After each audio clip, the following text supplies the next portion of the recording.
નમસ્કાર મિત્રો, ખેડૂતભાઈ યુટ્યુબ ચેનલમાં આપનું સ્વાગત છે અને આજના સૌથી મહત્વના ખેડૂત સમાચાર સાથે હું છું કિશન પિંડારિયા। આજના વિડીયોમાં મિત્રો આપણે અંબાલાલને એક મહત્વની આગાહી આવેલી છે એની વાત કરવાના છીએ। વાહનની ખરીદી ઉપર 75,000 રૂપિયાની સહાય મળવાપાત્ર થશે એની વાત કરીશું।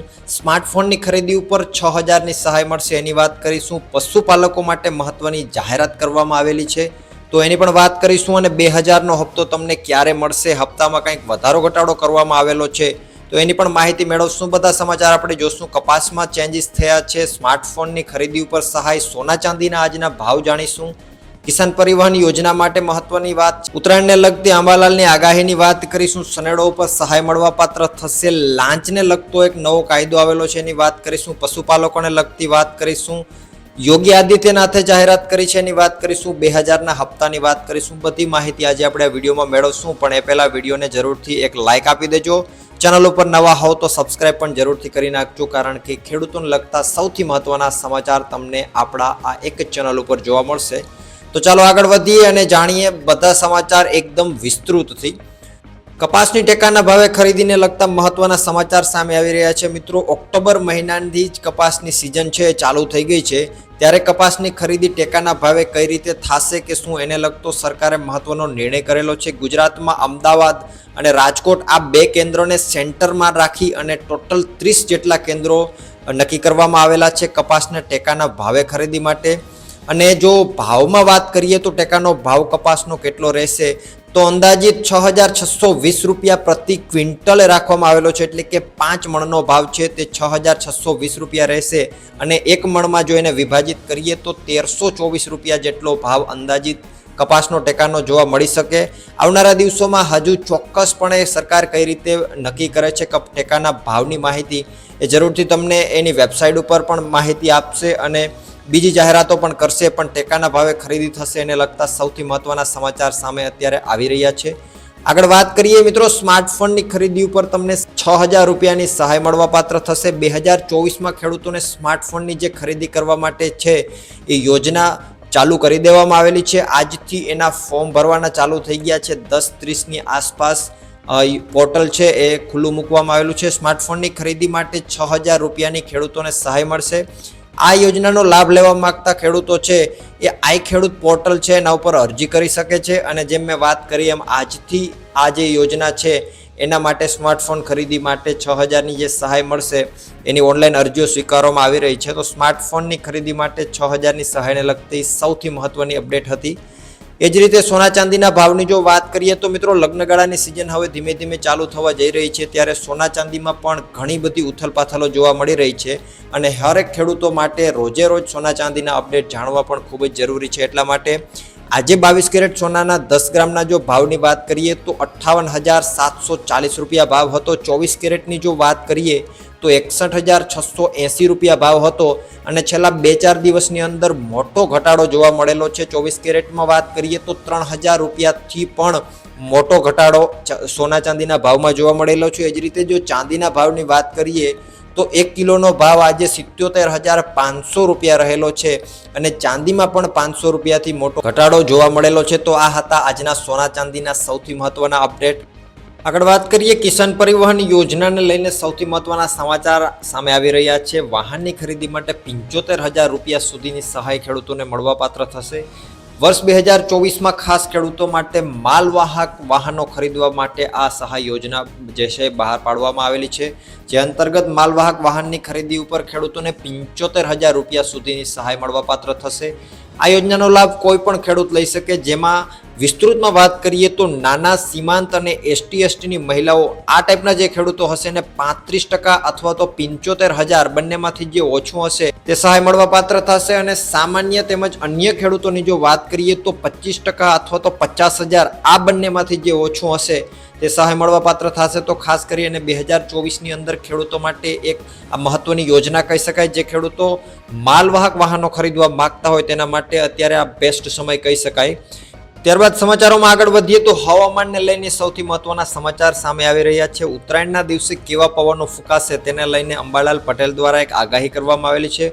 14 જાન્યુઆરી એટલે કે ઉત્તરાયણના દિવસે સવારથી લઈ અને સાંજ સુધીની પવનની આગાહી કરતા અંબાલાલ પટેલે જણાવ્યું હતું કે 14 જાન્યુઆરીના દિવસે પવનની ગતિ છે તે સાધારણ રહેશે. સવારના સમયે સારો પવન જોવા મળશે. ત્યારબાદ બપોરની જો વાત કરીએ તો બપોરના સમયે પવનની ગતિ છે તે મંદ જોવા મળશે અને એ જ રીતે સાંજના સમયે ફરીથી પવનની ગતિમાં વધારો જોવા મળી શકે. તો અંબાલાલ પટેલ દ્વારા ઉત્તરાયણના દિવસે કેવા પવનો રહેશે તેની ખાસ આગાહી કરવામાં આવેલી હતી અને આ સમાચારો પણ ખેડૂતો માટે મહત્વના સાબિત થઈ શકે. એ જ રીતે આગળ વાત કરીએ તો 2024ની ખેડૂતો માટે એક નવી યોજના આવેલી છે, જેના અંતર્ગત ખેડૂતોને સનેડાની ખરીદી કરવા માટે 25,000 રૂપિયાની સહાય મળશે. આગળ જો વાત કરીએ તો રાજ્ય સરકાર દ્વારા થોડા દિવસો પહેલા સનેડો ટ્રેક્ટરની ખરીદી માટે ઓનલાઈન અરજીઓ મંગાવવામાં આવી હતી. આ અંતર્ગત નાણાકીય વર્ષનું લક્ષ્યાંક છે મિત્રો 110% રાખવામાં આવ્યું હતું અને વહેલા તે પહેલાના ધોરણે અરજીઓ સ્વીકારવામાં આવશે એવી જાહેરાત ત્યારે કરવામાં આવી હતી. જે ખેડૂતોની અરજી મંજૂર થઈ ગઈ છે અને તે તમામ ખેડૂતો જરૂરી ડોક્યુમેન્ટો જો જમા કરાવી દેશે તો તેમના ખાતામાં વહેલી તકે 2024ની અંદર જ 25,000 રૂપિયાની સહાય મળી જશે, જે સીધી ખેડૂતોના ખાતામાં જમા કરવામાં આવશે. તો સનેડા ટ્રેક્ટરની ખરીદી માટે 25,000ની સહાય ખેડૂતોને મળવાપાત્ર થશે. એ જ રીતે આગળ વાત કરીએ તો ગુજરાત પોલીસ દ્વારા મહત્વનો એક નિર્ણય લેવામાં આવેલો છે અને એની જાહેરાત પણ કરવામાં આવેલી છે. વિસ્તારથી વાત કરીએ તો લાંચ નહીં, ફરિયાદ સાથે પુરાવા આપો, આવી એક ગુજરાત પોલીસ દ્વારા ટ્વિટર ઉપર ટ્વીટ કરવામાં આવેલું છે. લાંચની ફરિયાદો વધી રહી છે ત્યારે મિત્રો ગુજરાત પોલીસ દ્વારા મહત્વની જાહેરાત કરવામાં આવી છે. ગુજરાત પોલીસ દ્વારા ટ્વિટર પર ટ્વીટ કરીને લાંચ નહીં, ફરિયાદ સાથે પુરાવા આપો ના સ્લોગન સાથે એક વોટ્સએપ નંબર બહાર પાડવામાં આવ્યો છે, જેમાં તમે ક્યાંય પણ કોઈ વ્યક્તિને લાંચ લેતા જોઈ જાઓ અથવા તો તમારી પાસે કોઈ વ્યક્તિ લાંચ માગે અથવા તો તમારી પાસે એવું કોઈ કોલ રેકોર્ડિંગ હોય તો તમે પોલીસને ત્યારે જ વોટ્સએપ ઉપર ફરિયાદ કરી શકો છો. અને એના એક જે નંબર બહાર પાડવામાં આવેલી છે એની વાત કરીએ તો 9999111055 આ નંબર બહાર પાડવામાં આવેલો છે અને સાથે સાથે ગુજરાત પોલીસ દ્વારા એવી પણ જાહેરાત કરવામાં આવી છે કે આ નંબરને વધુથી વધુ લોકો સુધી પહોંચાડો, જેથી કોઈ જો લાંચ લેતો જોવા મળે તો એની માહિતી પોલીસ સુધી પહોંચે અને પોલીસ દ્વારા કાયદેસરની કાર્યવાહી એના ઉપર કરવામાં આવે. તો એક આ મહત્વના સમાચાર સામે આવ્યા હતા. ત્યારબાદ પશુપાલકો માટે એક મોટી જાહેરાત કરવામાં આવેલી છે. પશુપાલકોની જો જાહેરાતની વાત કરીએ તો બનાસ ડેરીના પશુપાલકો માટે મહત્વના સમાચાર સામે આવી રહ્યા છે. બનાસ ડેરીના ચેરમેનની જો વાત કરીએ તો શંકર ચૌધરીએ મોટી જાહેરાત કરતા જણાવ્યું હતું કે બનાસ ડેરી દ્વારા બનાસ ડેરીના પશુપાલકોને 0%ના વ્યાજદર સાથે ક્રેડિટ કાર્ડ આપવામાં આવશે, જેમાં 50,000 રૂપિયાની લિમિટ સાથે આ ક્રેડિટ કાર્ડ આપવામાં આવશે અને એનું જે વ્યાજ દર છે તે 0% રાખવામાં આવ્યું છે. આગામી 15 જાન્યુઆરીથી પશુપાલકોને આ કાર્ડ વિતરણ કરવામાં આવશે. અત્યારે હાલ પૂરતું છે તે બનાસ ડેરીના પશુપાલકો માટે જ લાગુ કરવામાં આવ્યું છે. તો પશુપાલકો માટે ખૂબ જ મહત્વના સમાચાર આ કહી શકાય. એ જ રીતે આગળ વાત કરીએ તો યોગી આદિત્યનાથે એક મોટું એલાન કર્યું છે. 22 જાન્યુઆરીને લઈને સૌથી મહત્વના સમાચાર સામે આવી રહ્યા છે.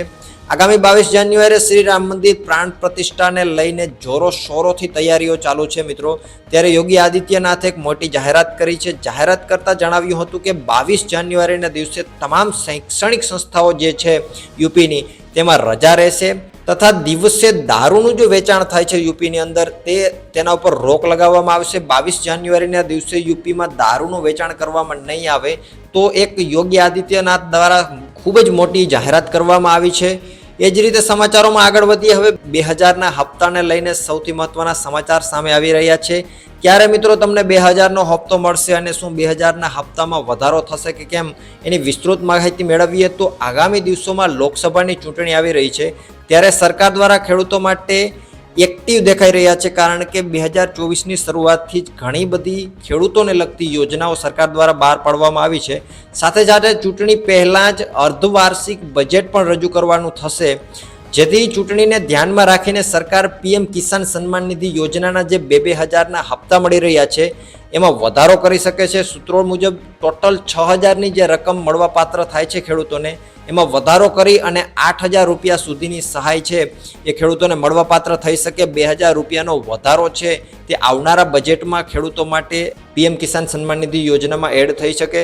જ્યારે 16મો હપ્તો ક્યારે મળશે એની વાત કરીએ, 15મો હપ્તો ખેડૂતોના એકાઉન્ટમાં પડી ગયો છે અને 16મા હપ્તાની જો વાત કરીએ તો ફેબ્રુઆરી અને માર્ચ મહિનાની વચ્ચે છે તે ખેડૂતોના ખાતામાં 2000નો 16મો હપ્તો જમા થઈ શકે. તો આ હતા ખેડૂતોને લગતા સૌથી મહત્વના સમાચાર. આશા કરું છું કે વિડીયોમાંથી કંઈક માહિતી જરૂરથી મળી હશે. વિડીયો પસંદ આવે તો એક લાઇક આપી દેજો, ચેનલને પણ સબસ્ક્રાઇબ કરી નાખજો અને તમારા ખેડૂત મિત્રોમાં વિડીયોને શેર પણ કરી દેજો, કારણ કે રોજે રોજના ખેતીને લગતા સૌથી મહત્વના સમાચાર તમને આપણા આ ચેનલ ઉપર જોવા મળશે. વિડીયોમાં અંત સુધી બન્યા રહેવા બદલ આપનો ખૂબ ખૂબ આભાર.